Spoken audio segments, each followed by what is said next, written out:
things to my face.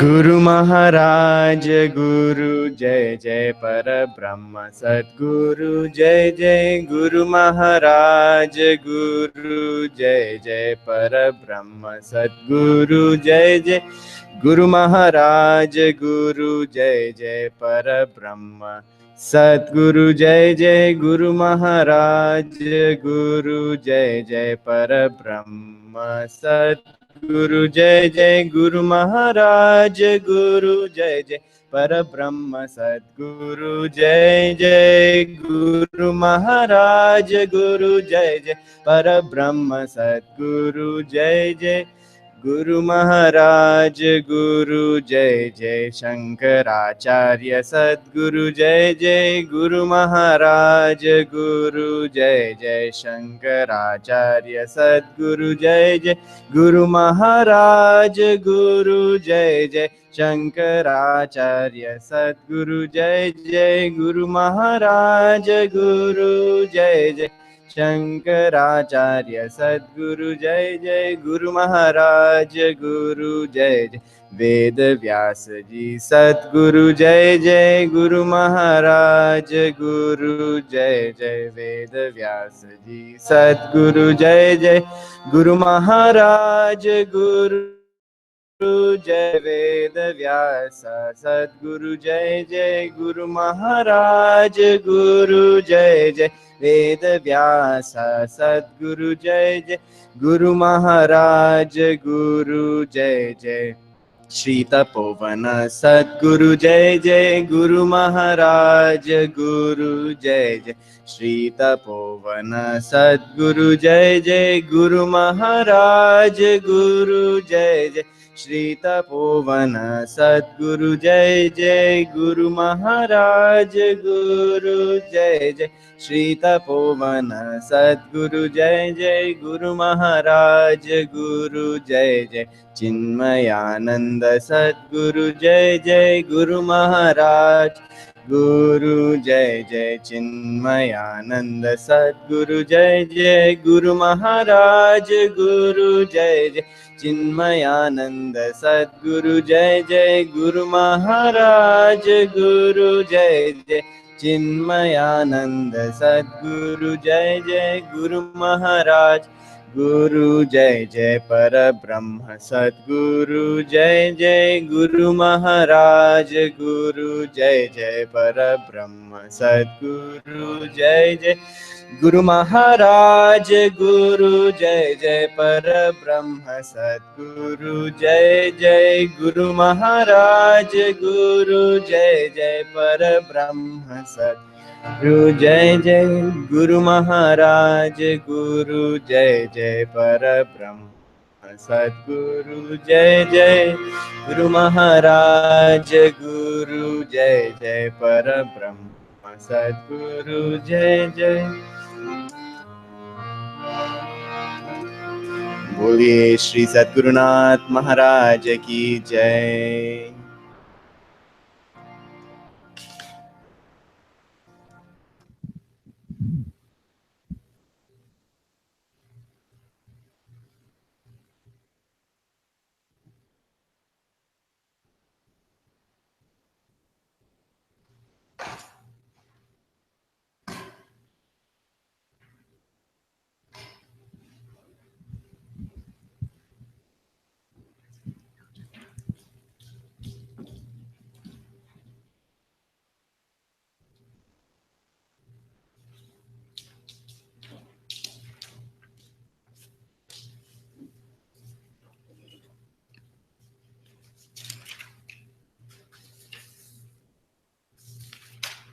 Okay.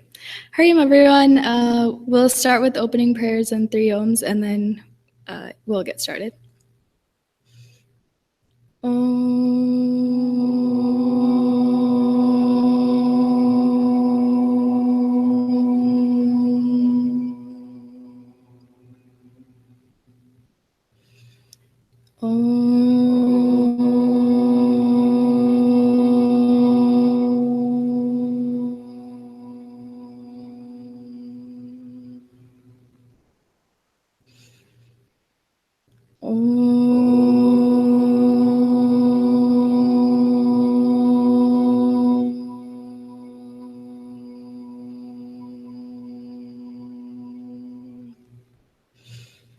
Om Sahana Bhavatu Sahano Bhunaktu Sahaviryam Karavavahai Tejasvinavadhitamastu ma vidvishavahai.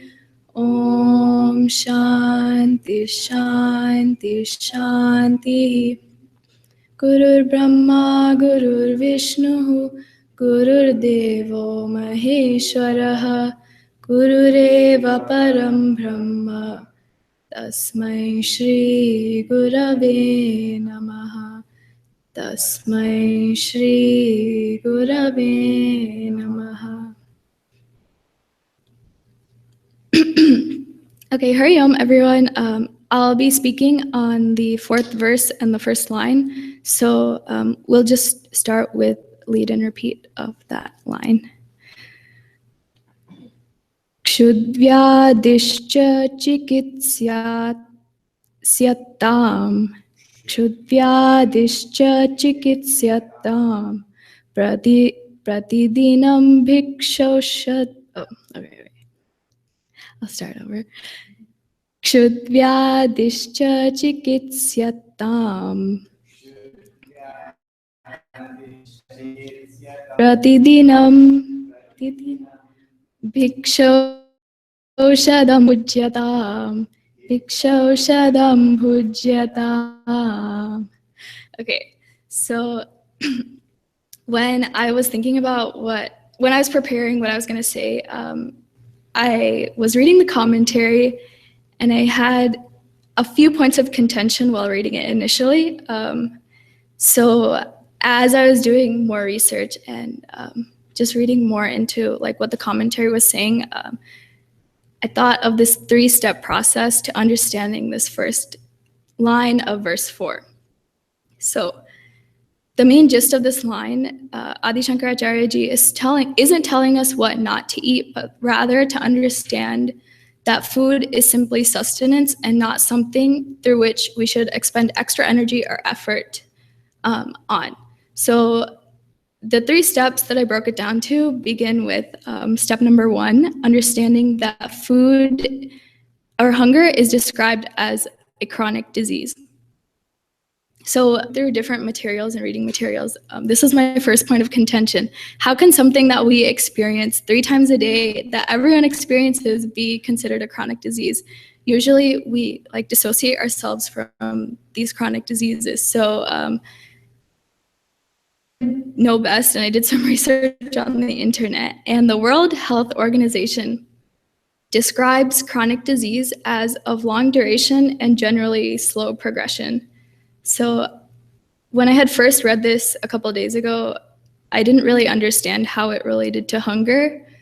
And then I was sitting in the seminar talk this afternoon, and it was around 3:30 p.m., and my stomach would not stop growling. I just kept on feeling this intense pang of hunger, and I finally understood what it meant by generally slow progression. As the day went on, and I had eaten lunch, but it was a couple hours after, this hunger that was within my stomach kept on increasingly amplifying and progressing. So that is sort of how I made peace with this idea that hunger can be considered chronic disease. So why is understanding that hunger is a chronic disease important within the context of this verse? So whenever we have a disease our first natural course of reaction is to go see a doctor and get it treated. So whenever we're sick with a cold or a fever or strep throat or something like that, we go to the doctor and they prescribe us medicine, Tylenol, ibuprofen, penicillin, whatever it may be. So it's not as if we wake up in the morning when we're sick in bed and we're like calling out, "Mom, I'm craving ibuprofen today, I need it." So why is it that we treat food the same way, right? Which I guess brings me to my next point. Once we establish that hunger is a chronic disease, what is the cure for that disease? Food. And so food is essential and necessary for us to sustain this physical body. And when we treat food as a means to cure this disease, we're no longer indulging in food. So I think the hardest part for me was understanding that this food that I'm eating is simply sustenance and like for providing fuel for this physical body. And I think in order to understand this verse and this line to the fullest extent, like we need to overcome this first and like greatest step, I guess. And it's difficult because a lot of the time, like food is such an integral part of our lives. It's like the center of all like social gatherings or anything we even do. Like when I get up in the morning, within 5 minutes, my first thoughts are, what am I gonna eat for breakfast? What am I gonna make for lunch today? What am I gonna eat for dinner? Get away from this mindset that food doesn't have to be this thing that we're constantly dependent on, but rather something that we should just consume and then move on with our day and not spend any extra effort and energy on, I think is the hardest part, but it's so integral in understanding what Adi Shankaracharya ji is trying to say. So, step 2, treating food as medicine. So the third step was a little bit harder for me to grasp and understand. But as we sort of dissociate ourselves from this food, we start to get less and less attached to like the meals that we eat, and then like taking it this next step further, this physical body. So the more that I indulge and associate with this food that I'm eating and this physical body, the more attached I am to it. And this is like a type of conditioning that we've grown up with.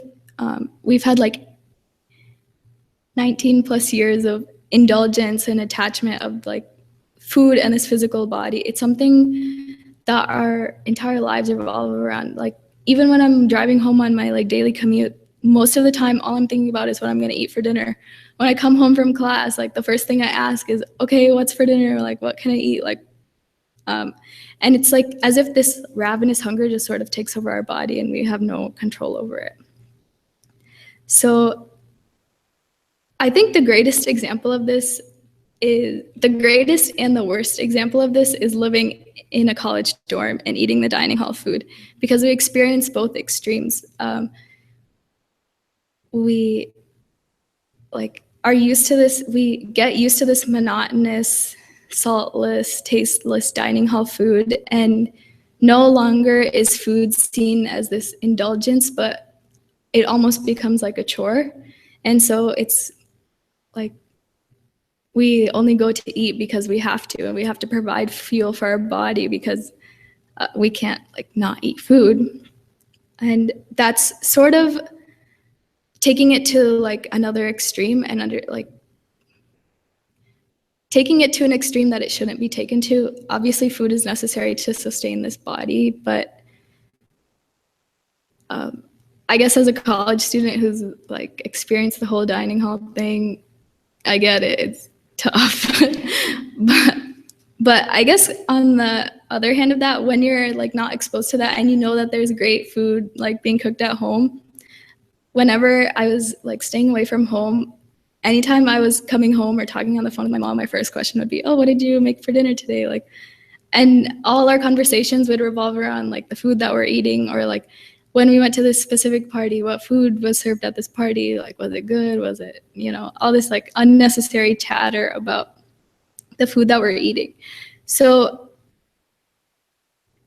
while I was reading this first section of verse 1 or verse 4, line 1, describing hunger as chronic disease and food as medicine, the main takeaway that I took from it was that food is simply sustenance and fuel, and it shouldn't be this thing that we constantly revolve our lives around. So on that same note, the second part of this line outlines sort of the same premise. So the 26th instruction says, daily take the medicine of Bhiksha, food. So the first line of the commentary, I think, sums it up really nicely. Food is to be taken, it is unavoidable. We have to eat food. Sort of outlined that already. But it's how our body has the energy and fuel to like perform the actions that we need to perform. But that's not to say that it should be done for enjoyment or like obsessed or craved over. So my two main takeaways from the second part is that we've all heard these like ideas before, like especially from our parents. It's that we shouldn't be complaining about the food that we're given to. We're so lucky and privileged to even have food to eat. A lot of people don't have like food to eat for like days at a time, and to be complaining about it is like completely taking advantage of the situation that you have, and not understanding like our privilege and just taking advantage of it. So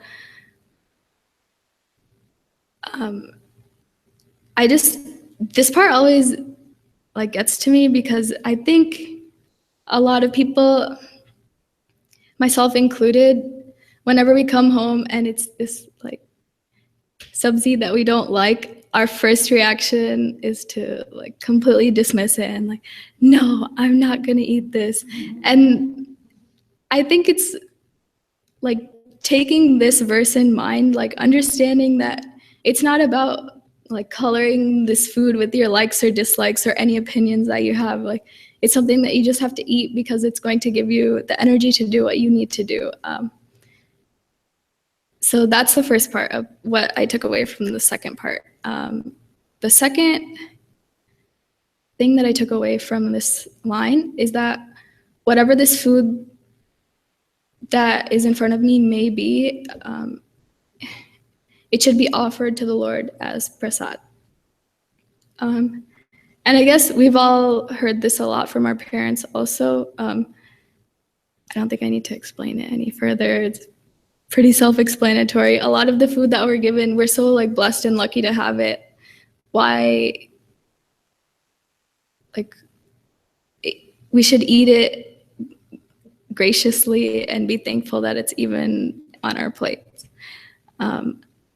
We've all been, I've been lucky and privileged enough to never have experienced hunger. And so to understand that, like, I have 3 meals a day, and to understand that this food that I'm eating is not for my enjoyment or indulgence, but just to keep like my body running, so that I can do the duties that I need to do and fulfill, is such a simple idea, like as a concept, but in practicality and reality, it's so hard to actually implement, because a lot of this food is like revolved around, or like a lot of our social interactions and gatherings and the activities that we do like revolve all around food. Like whenever we like hear about free food at an event on campus, everyone's immediately attracted to it, even though like we have a dining hall that's open and like serves our every need. I guess my last takeaway goes back to step 3 of my first like, outline, but understanding that the more that I indulge and associate with this food that I'm eating, the more I become attached to this physical body. So we kind of touched on this yesterday within the lectures yesterday. But while, like, so long as we're still in this physical body, there needs to be this thing that acts as the fuel. Like, just like what I'm thinking about right now is like a car. So a car needs fuel. And there are, like, when you go to the gas station, there are 3 different types of gas that you can get plus diesel. I don't really know what diesel does. I don't think it's relevant to this conversation. But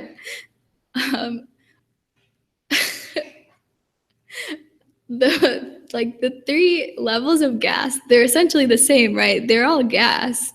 They're just given fancier names because they're purified better. I don't really know. But at the end of the day, it's gas, it's oil.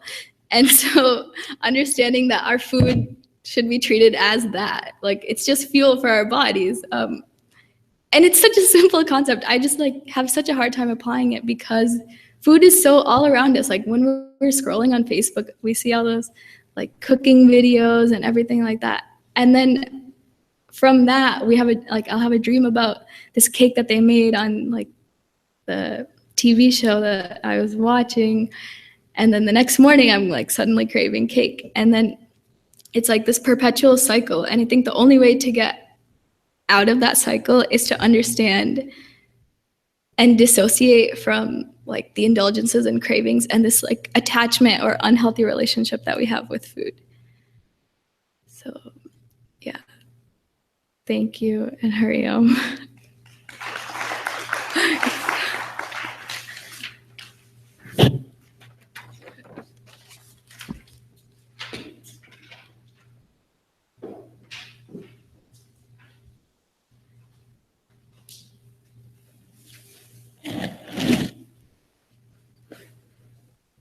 Hi, my name is Tanya Asher. Before I mix up the tune, because I did that frequently, I'm gonna go ahead and start with the lead and the repeat. Svadvanam natuyachyatam vidivashat praptena santushyatam. So I wanted to start with when I first heard about Sadhana Panchakam, and I was at the University of Texas at Austin. This was about 6 to 7 years ago, and Swami Shivatmanandaji decided to do this text with us with the CHYKs at UT Austin.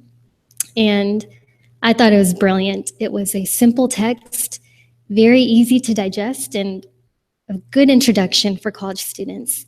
And I appreciated that. And now being able to study this text again at a different stage in my life, 6 to 7 years later, I appreciate it just the same. And I think that's the great thing about this text.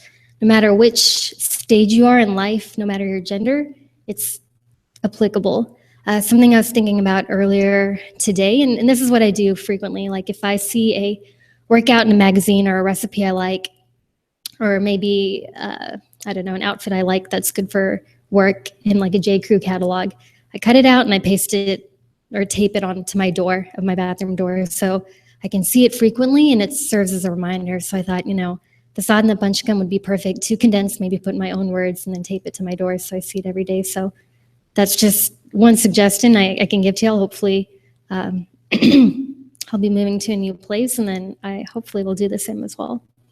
Another thing I wanted to mention was the word sadhana. So it's actually my mother's name.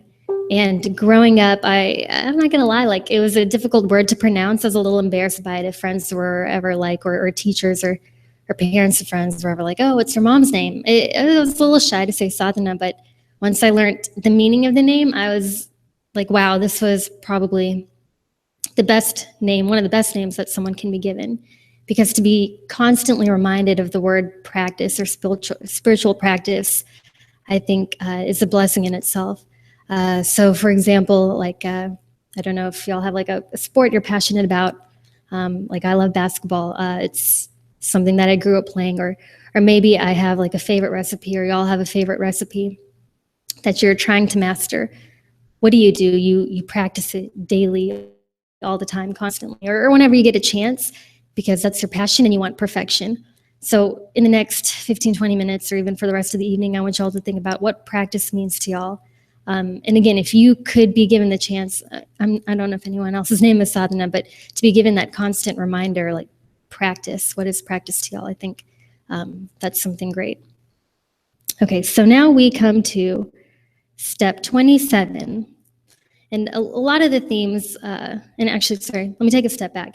There's going to be 2 recurring motifs that I go over in the next 2 steps that I think kind of stand out. And sometimes whenever we leave satsang, we're like, what did we take from that? So I'm going to try to make it easy for y'all. And there's 2 things that I want y'all to take away from steps 27 and steps 28. And if y'all have a pen and paper, you can write it down or take a mental note. But number 1 is observe, do not own. And then number 2 is everything is prasad, kind of like you mentioned before.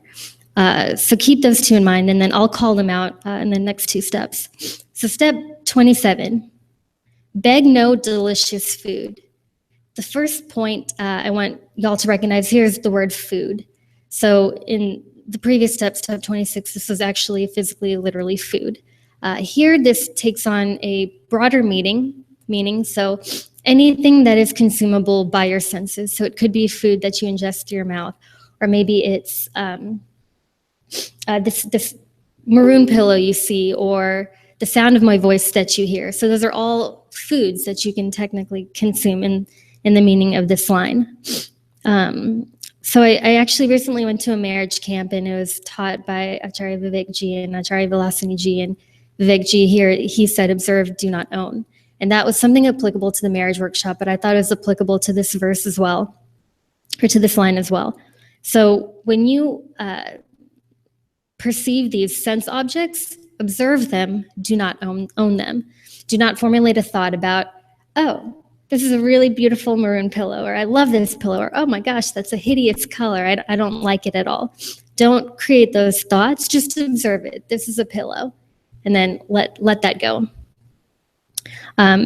So also, the point here is you're just observing these items, and you're not focusing on the enjoyment or the gratification associated or that could come from them.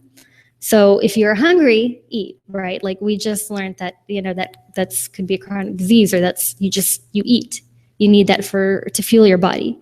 So don't build these cravings by feeding on them, because these will only build desires and potentially your vasanas, or those could be similes.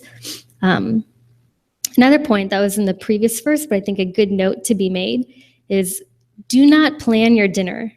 So avoid feeding your cravings, and then here the pun is intended. And something that I thought resonated with me, and this could resonate with y'all as well.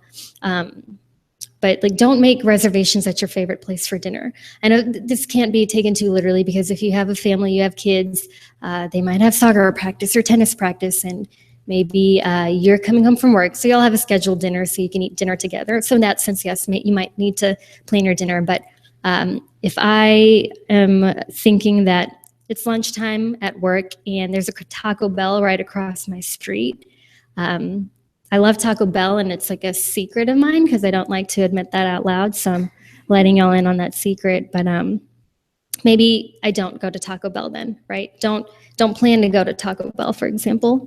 And Yatindra Ji mentioned actually to the Bal Vihar teachers one time during satsang, he said, try to cook your own meals as much as possible. And I thought, okay, he's probably saying this because that's the healthiest thing to do. But I think more to it is it's a sadhana in itself. You have to prepare your meal. You have to cook the meal.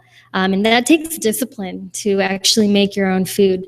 So in my head, I think that's a practice within itself. And then in addition to that, let's say you get your weekly groceries, and what do you have in your pantry? Maybe you have some wheat flour. In your fridge, you might have corn, or maybe you leave your corn out, but maybe you have cilantro, and then you have some nuts, right? So why not make a pesto pizza like Swamiji makes? Just take what you have, take what you're given, and cook with it. And again, that way you're not necessarily planning your dinner. I know this is hard for some moms and some dads that have children, but you have what you've been given, and you make do with it. So now we come to step 28. Contentedly live upon whatever comes to your lot as ordained by him. So I want to focus on the word content really quickly. That's defined as a state of peaceful happiness. So if y'all recall in self-unfoldment, and like this is something I also live by, but happiness equals what? Desires fulfilled over desires entertained, right? So how do you remain content? You decrease your desires. Thus, you don't give your senses, again, that pleasure of satisfaction, which would create a desire, an attachment, or build on that vasana. You live with that inner joy of a peaceful mind rather than the agitations created with these attachments or desires. So again, I do love Taco Bell. So I wouldn't say, and, we had roti shack every day growing up, but I shouldn't be like, no way, I'm not going to eat that roti shack. I want Taco Bell, or I have to have that cheesy gordita crunch, sub beans, no beef. It's just you take what you've been given. So again, at work, like rather than mentioning to my coworkers, hey, I'm gonna want to go for a quick bite to Taco Bell, maybe they'll suggest enchilada or snappy salads. I should be like, yes, that's fine. We can go there today. That's fine. I vividly remember in Bal Vihar, this is our senior year, again, we were learning self-unfoldment in Houston, and our Bal Vihar teacher was trying to explain to us what vasanas were, and she gave us an example about how she was at Hillcroft and maybe they were grabbing a bite. I don't quite vividly recall that part, but she saw a beautiful sari in the window, and it was like this beautiful turquoise blue-green. It was like 100% silk. Maybe it had Swarovski crystals on it. I'm making that part up. I don't remember that part, but I just can imagine that Auntie loved this sari in the window and she had to have it. And that's what she was explaining to us. So in my head, maybe I'm thinking that Vasana was, she went to a party, saw a similar sari on another woman and was like, that sari looks bomb. I got to have it. It's going to look as stunning on me as it does on her. Or maybe she just saw it in the window and absolutely loved it and just had to have it. But the point is, again, you observe, you do not own. So we were doing Art of Contemplation in Saturday study groups. And quite a few months ago now, Swamiji gave an example about how Nikhil, another chick, he was wearing this Indian character face with the mustache on it or something. I don't exactly remember what the shirt was, but Swamiji made the point, observe the shirt. Don't formulate thoughts about, oh, I like this shirt, or I don't like this shirt. It's just a shirt that Nikhil is wearing.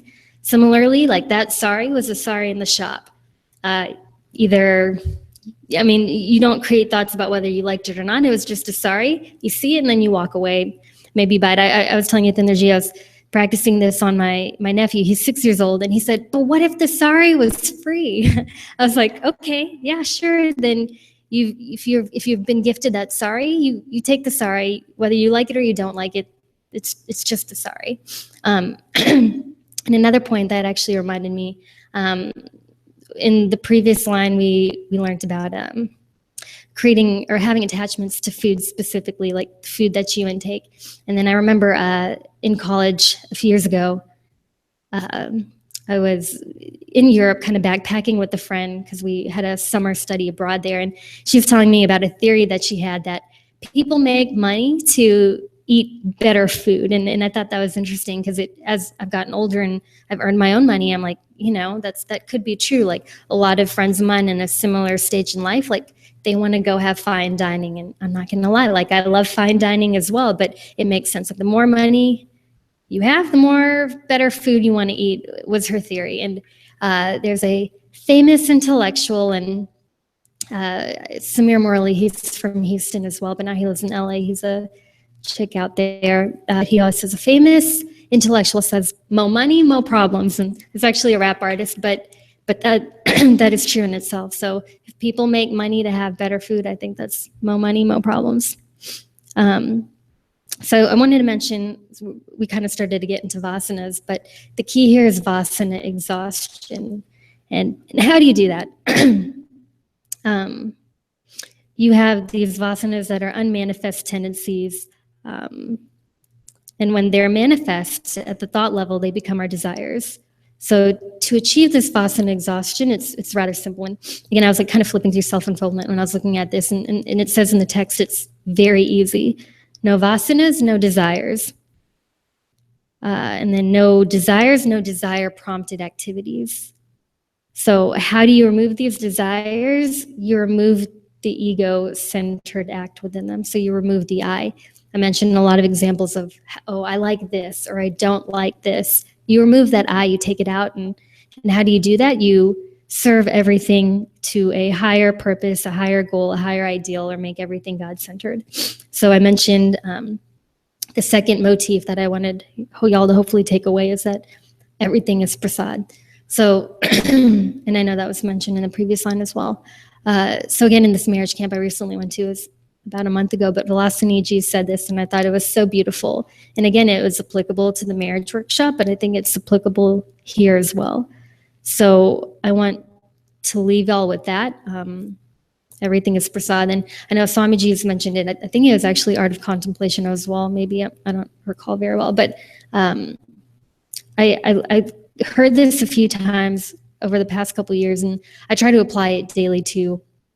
I'm going to give you a few examples so you can kind of resonate with what I'm saying, but I'll actually challenge y'all. So for the remainder of the day, whoever you talk to, whoever you encounter, or maybe you're putting your kids to sleep, or maybe you're brushing your teeth, or getting a glass of water before bed, and whatever you do, make it about God. And I'll give you the example again. My 6-year-old nephew didn't quite understand, and I told him in the beginning, like, remember, everything's prasad, and he didn't get it, and he kept asking me questions about it. So I even told him, like, when you brush your teeth, because he hates brushing his teeth, if you're sitting down in a puja, you're going to wear your best Indian clothes and be on your best behavior, right? So do the same thing. If you're brushing your teeth like you're brushing Bhagwan's teeth, then you want your teeth to be perfect, right? And he said yes. If you go to school in the morning, do you want to make your bed if you're going to make it for Bhagwan? Yes, because he wants a clean and tidy bed to come home to. So again, I challenge you for the remainder of the evening, just try it and treat everything as you would for or with Bhagwan, and hopefully that works for y'all. Thank you.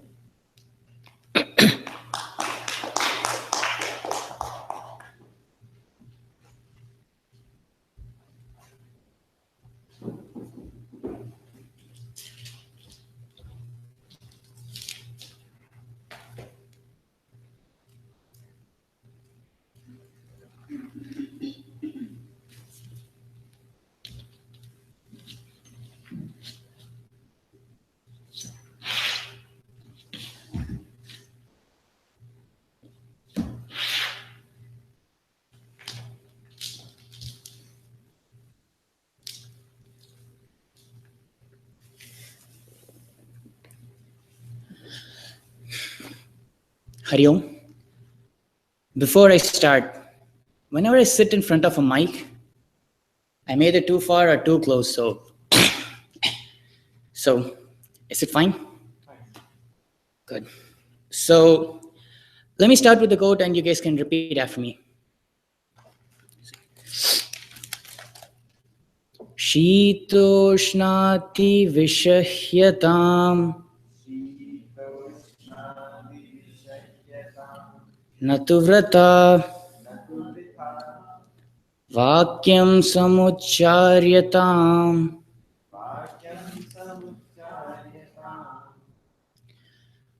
Two very relevant, very useful instructions. Timeless. One of them, we're able to relate to easily, and the other one, no, not so much. So let's start with the one that we have maybe a little difficulty in relating to. So Shitoshnati Vishahyatam. What it translates to is, may you endure all pairs of opposites. Now, what are the opposites that you endure in life? Heat, cold, sweet, bitter, sorrow, joy. It is said that you try to not get a certain liking for something and a dislike for something else. Because what happens when you get a liking and a dislike for something else is you open yourself up for disappointment in two ways. First one is if you do not get something that you like, and the other way is if you do get something that you don't like, and that's going to affect your inner peace. And so there is actually one word to describe this step. It's called titiksha. Titiksha means to endure all pairs of opposites kind of equally. Don't try to let them affect you much.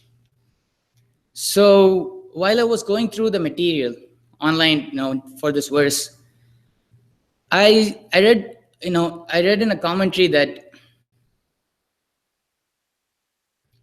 people deal with pain in three ways. Either they try to change the situation. For example, you could have started a job, and it's not 100% everything you expected. It still does everything that that you wanted, but it's not exactly the way you want it to be. So sometimes you might just think, okay, I want to change my job and go to another job. Now let's say you do that, and you start a new job, and miraculously it's everything that you wanted it to be and more. Now, what's the guarantee that this new, the situation here is going to last exactly the way it is right now? Your manager, might leave. Your company might even not stay afloat, in the long run. You never know. So just changing the situation does not solve the problem.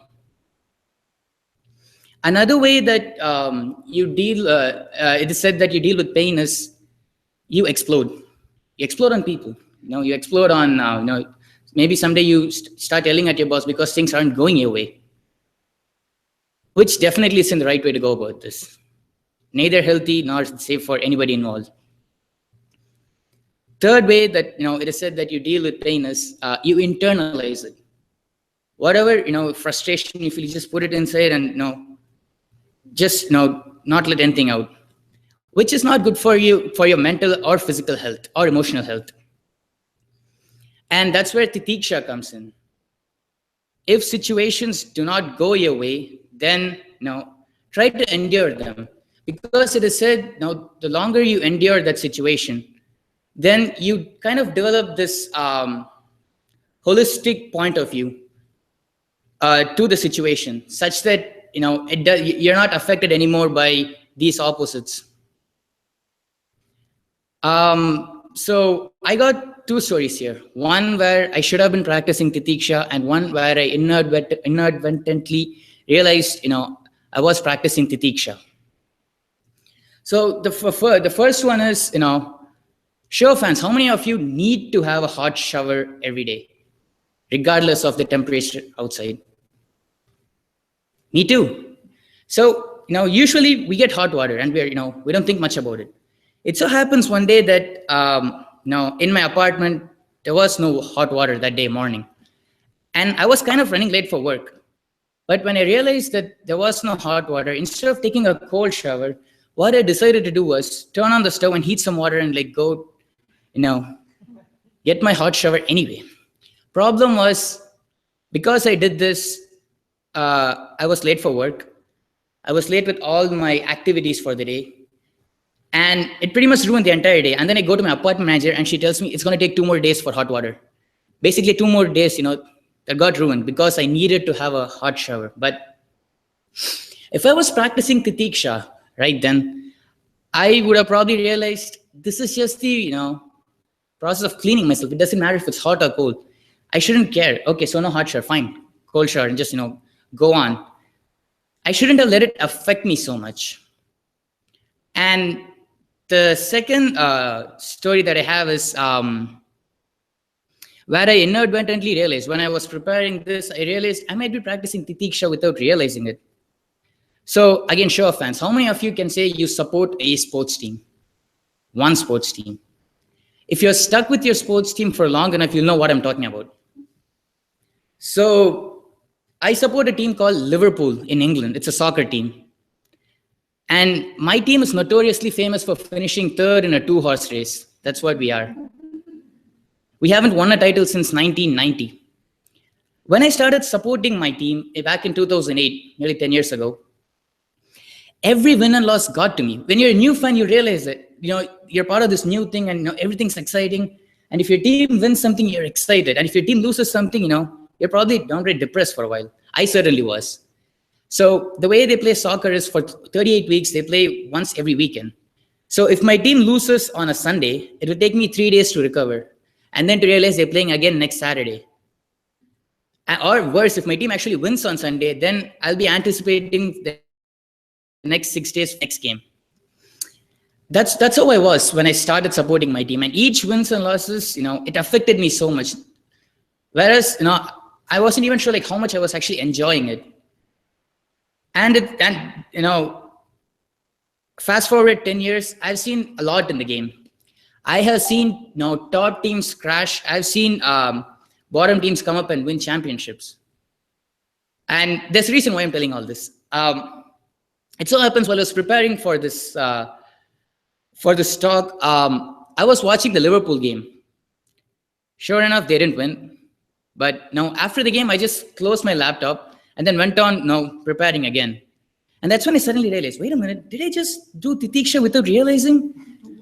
Because think about it, it's, sports is, sports has to be win or loss. Even if there's draws in between, they always find a way to separate out teams. It's like an ultimate form of duality. It needs to be a winner and a loser. So I realized after all these years of supporting my team that a win or loss does not affect me anymore. But it's the fact that it's the experience that I like, the experience of me following my team. So the holistic point of view that I said you were gonna get a few minutes ago, if you endure the dualities, in this case, the holistic point of view is my team's not going to be successful always. Neither is my team hopefully not going to be bad always. There might be good times, there might be bad. I just need to enjoy the journey. And so I just want to end this instruction by quoting Yatindraji. I was having a conversation with him on Tuesday, and he said something beautiful. He said, your life would be more peaceful if you think of it as a seva to Bhagwan. So same analogy. I just thought, okay, substitute the wins or losses with whatever dualities life has to throw at you. You would develop a whole different point of view. And in this case, that would be, thinking of your life as a seva to Bhagwan. And when that happens, you're not going to be impacted much by all the dualities that life has to throw at you. And you'll just, you'll develop the attitude of whatever will be. Ke sera sera. So that's instruction 1. And step 29. And so to the next step, step 30. It says, Natuvrata Vakyam Samucharyatam. Basically, in English, that means do not speak unnecessarily. In Hindi, it means faltu baat mat kar. In Tamil, it means veen peche pesade. In Spanish, it means no hables innecesariamente. And the reason I actually did that is because what I just did right now is exactly what you're not supposed to do, according to this code. Because, for example, I know very minimal Spanish. And let's say, I spoke Spanish, and then one of you all one day just come, has an emergency or something, and you run up to me, and you say something in Spanish, and then you run away. What? That's, one of the ways in which, it might come back and bite you. Honestly, when I was preparing, when I looked at this code, I was thinking, how am I going to actually talk about this? Just the code alone is enough. Everyone has their own examples of when they've spoken too much, or when, they said things they shouldn't have, and how it's come back to them. Everyone has their own story. So how, we've all seen quotes, that Mark Twain or Abraham Lincoln quote, whichever one. It's better to remain silent and be thought of as a fool than to open your mouth and, remove all doubts. Or, talk less, work more. Or empty vessels make more noise. There are just so many, we have seen and heard this text in many forms. So, and while I was preparing for this, I was listening to Swamiji's talk on Sadhana Panchakam, and he talks about Socrates' triple filter test. What it means is one day somebody walks up to Socrates and tells him, I got something to tell about your student. And Socrates goes, wait, before you say anything, I'm going to ask you 3 questions. If your answer is yes to at least one of those questions, you can tell me what it is. The first question was, can you guarantee that what you're going to tell me is going to be 100% true? The guy says, no, I can't do that because I heard it from somebody else. And the second question was, is what you're going to tell me something good about this person? He said, on the contrary, no. Fine. So what you're going to tell me is neither true nor is it good about this person. There's still one more test. If your answer is yes to this, then you can tell me. He says, is what you're going to tell me going to be useful to either you or me or to the person we're talking about? And he says, no. So you're telling me you're not going to, what you're going to tell me is neither going to be factually true or it's neither is it useful for any of us involved, and neither is it good about that person. Then why even bother telling me? And that's when I thought, wait, the next time somebody runs up to me and says, hey, I'm going to tell you something, but promise me you're going to keep it a secret, I'm going to make them go through this triple filter test, because I feel my life would be a lot more simpler if I just did this. So again, while I was preparing this, I thought I'll practice this step.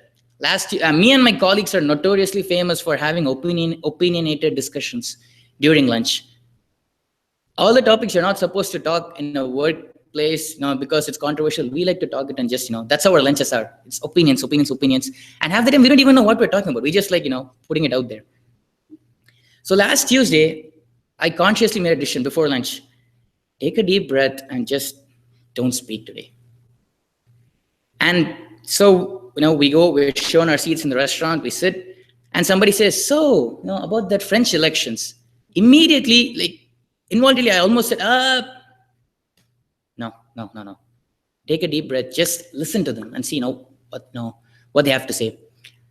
It was such a different experience, because I realized if I have something to say, I don't listen to have the conversation that others talk about. Because I feel like I'm just thinking about when I need to say my point. And it was a whole different experience for me. And after the lunch, when I came back and sat in my seat, because I didn't speak much, I felt like my head was really, was light, and I was way more energetic after lunch, and I was actually productive that day. So I saw an immediate impact of following one of these steps. But also, like, I was thinking more about this step, and it says, do not speak unnecessarily.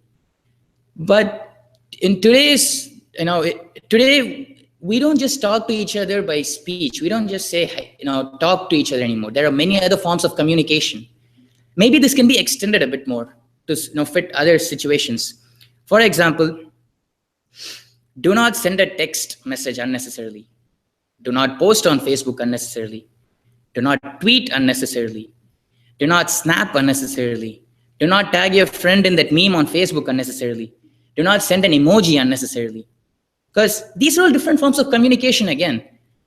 And I'm sure all of us have a story about what happened on social media where we left a comment and we just forgot about it. And suddenly people came and they're talking about that 2 days later. And you're like, what did I do? And one last thought that I had was, maybe we don't just have to think about this, about talking to somebody else. What if we also think of this, this concept, this step? What if we think of our thoughts as a conversation in our head? If we have unwanted thoughts, what if we just think, what if we have a filter over there in our head for thoughts and just say, what, maybe that's necessary or not right now. Just consciously think for a moment before we Because sometimes, you're at work, you need to do something, but something else, you're thinking about something else and you're distracted for a while. So, just a couple of thoughts that I had. That being said, I just want to thank the organization, Swamiji, Yatendraji, for giving me this opportunity. Hari Om.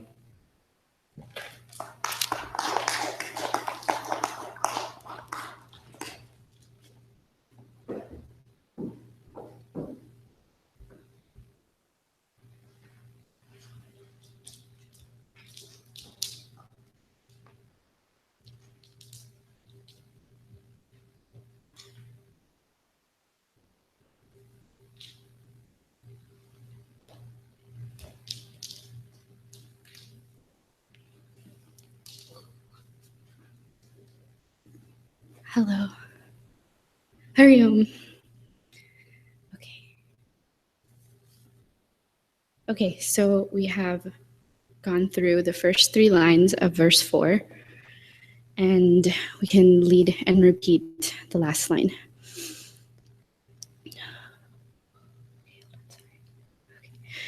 Audasinyamabhipsyatam, audasinyamabhipsyatam, janakripa, naishturyamutsrujyatam.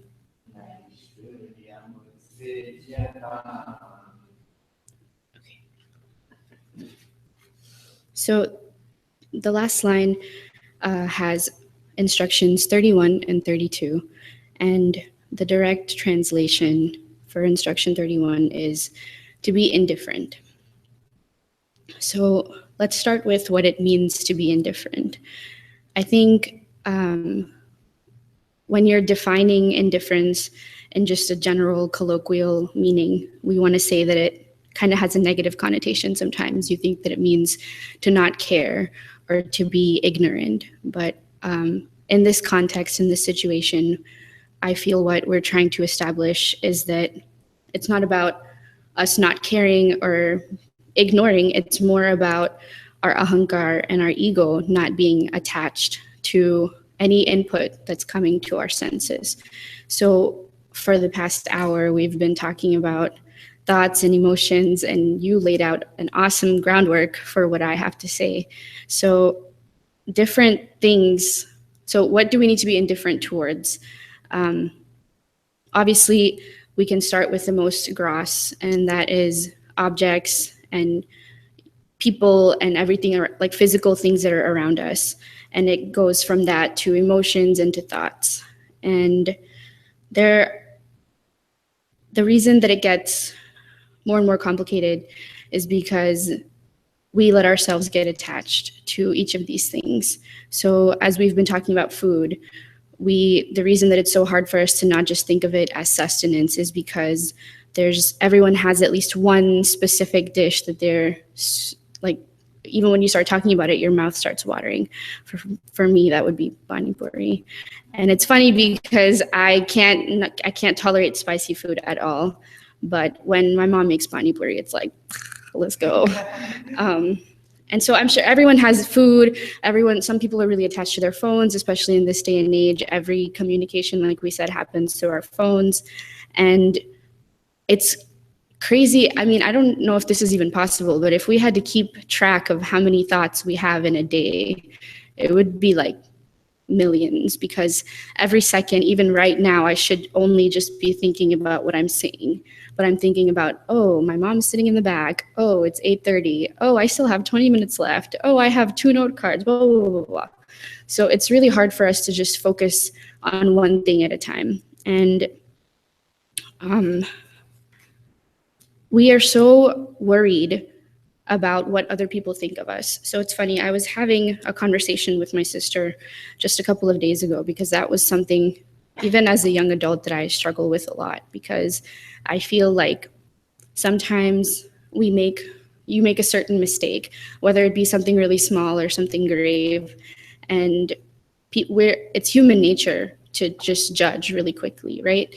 Even after this is over, we're going to talk about, oh, this person did really good because they had good examples. This person did really good because they pronounced it well. This person did really good because they were funny. And that's human nature. We automatically just have a tendency to judge whatever is in front of us. I do it all the time, so I'm not trying to exclude myself from that. But it's important to not let those judgments affect what we're doing and what we want, right? So what other people think of us, it can be used for us to grow and for us to develop, and it can be used as constructive criticism, but it doesn't mean that we have to kind of live by what someone else tells us. And the reason that it's really hard to not do that is because this idea was introduced to me a couple of months ago, and it's really interesting because I never thought of it this way. We always think of like body, mind, and intellect, and objects, emotions, and thoughts, right? So we always separate emotions and thoughts into two distinct categories. But if you think about it, really, what are emotions? Emotions are also just thoughts. And if we really try to internalize that concept, then it would be so much easier for us to not be so consumed when those emotions do approach us. So obviously there are exceptions. There are certain times when we feel like we need to respond, we need to react to something. For example, this morning I was at a graduation, and I was with Yavinderji, and I was like, I think I'm gonna cry, because I was just getting really emotional about the graduates that were walking across the stage, and I only knew one person out of those 500 people. But it was silly because I didn't practice what I'm trying to say we should do right now. Because if I had really actually wanted to cry, I could have just cried. I didn't have to sit there and articulate that I want to cry, because then that's where we make it all confusing and complicated and unnecessarily analytical. So emotions are also just thoughts. That's what I want to focus on. And it's our choice which thoughts that we should entertain, right? So ideally, when we're saying be indifferent, we want to say that we need to not pay attention to things that are unimportant. So another, to give you an example about like something physical that we shouldn't be swayed by. So this story, it's really funny because I'm terrible at remembering stories. So whenever my sister and I are having conversations, she'll be like, oh, you remember that story we learned about Shabari? And I'll be like, who is that? Like, what are you talking about? Because I just have really bad memory. I can never remember stuff like that. But this one story I've heard from Swamiji, I've heard from many different people. And I think it was so easy. It's easier to remember it because I feel like I've, or at least partially internalized it. And it's about Gurdev. So, and again, I don't remember all of the details, but basically Gurdev, this was a long time ago, obviously, was in India, and he was about to do a pravachan. And there was like a crowd of hundreds of people, and he was about to walk on stage because it was time for him to start. And he stepped on like a nail or a piece of glass or something, like a tack, right before he came onto where he was supposed to sit. And no one knew that this happened. He didn't say anything. And his discourse was an hour and a half long. And through that entire hour and a half, he just sat and he did what he was supposed to do. And he gave his lecture. And no one had any idea that he had stepped on this piece of glass and he had hurt his foot and it was bleeding and it had numbed out from sitting in one position for an hour and a half. And after he was done, he just got up and he was like, okay, can someone just help me out real quick because this happened? And everyone was like, what? How did you manage to just ignore pain? Because physical pain, I think, is the hardest for us to kind of just shoo because it's so obvious and it's so right in front of your face. So that story, another really good thing about that story is I feel like it's relatable to so many different concepts. When I was figuring out whether I wanted to include it or not, I was like, does this really even relate to what I'm trying to say? But I figured even if it doesn't, it's a really good reminder, and I just like to hear it every now and then. So be indifferent. I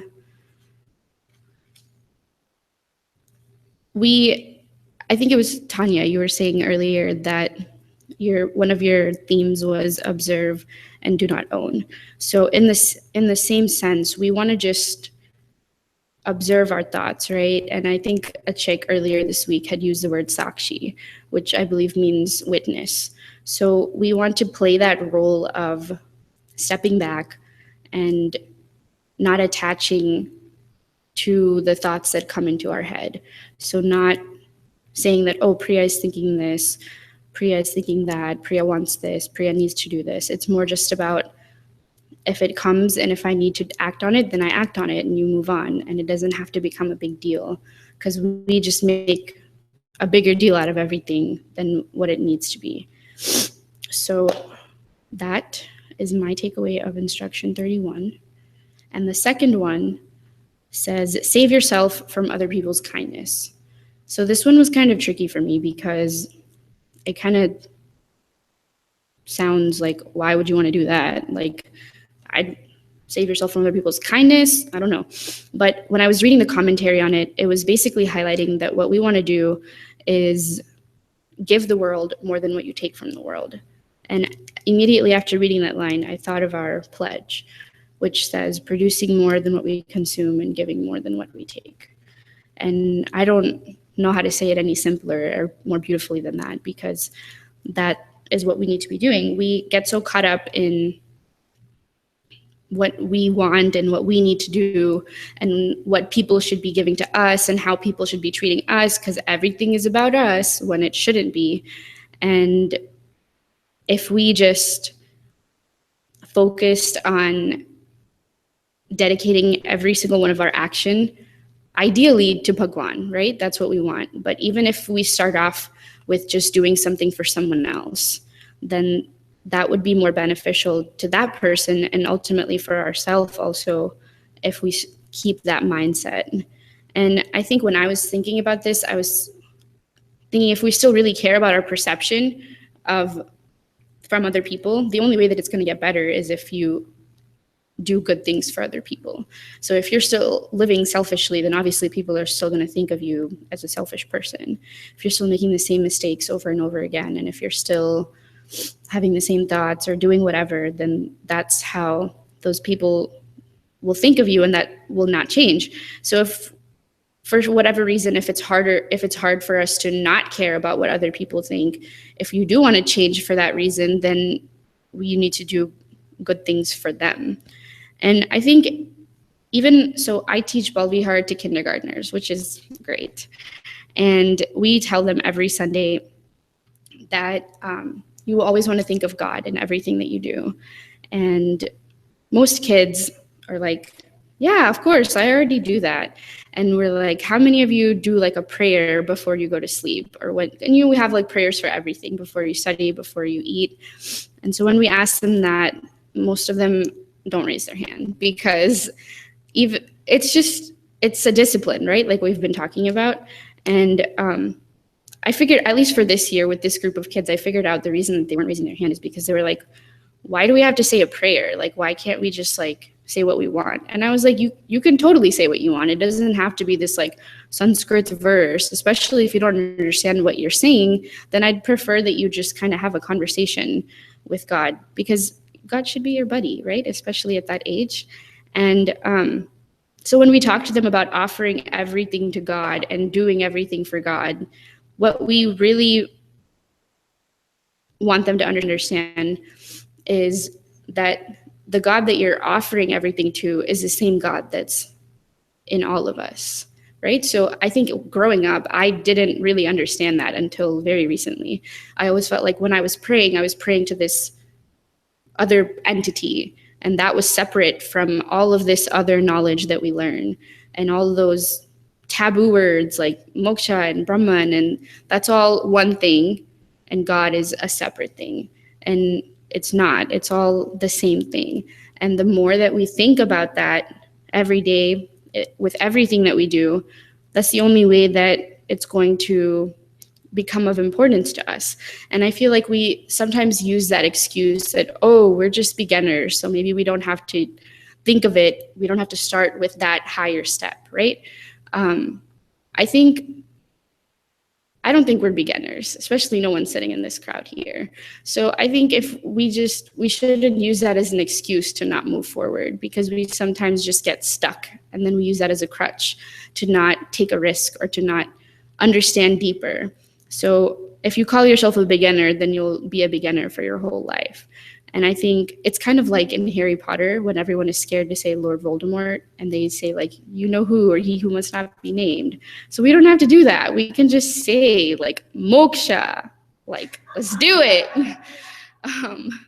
So I know this is a little off topic. It doesn't necessarily relate to what this instruction is saying, but I think the bigger picture is that each of these instructions, A, they all tie into one another, and B, the whole point of this scripture and any other scripture is for us to really internalize the concept of moksha.